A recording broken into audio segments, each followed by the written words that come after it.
بسم اللہ الرحمن الرحیم۔ السلام علیکم ورحمۃ اللہ وبرکاتہ۔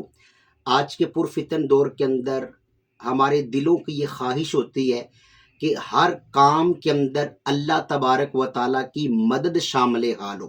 بڑا کمال کا ایک روحانی وظیفہ علماء نے اپنی کتب کی زینت اس کو بنایا کہ اگر کوئی بندہ مومن اللہ تبارک و تعالیٰ کا ایک نام ہے یا مقتدر، نیند سے بیدار ہونے کے بعد 20 مرتبہ پڑھ لیا کرے گا، اس کی برکت اس بندے کو یہ ملے گی کہ ہر اس کے جائز کام میں اللہ تبارک و تعالیٰ کی مدد شامل حال ہوگی۔ ہم اللہ تبارک و تعالیٰ کی رضا والے کام کریں گے، ہمارے کاموں میں رب کی مدد آئے گی۔ حضرت ابو بکر صدیق رضی اللہ تعالیٰ عنہ فرماتے ہیں نا، جو اللہ کے کاموں میں لگ جاتا ہے اللہ اس بندے کے کاموں میں لگ جاتا ہے۔ اللہ ہمیں یہ روحانی وظائف کر کے اپنے باطن کو نور الہی سے مزین کرنے کی توفیق نصیب فرمائے۔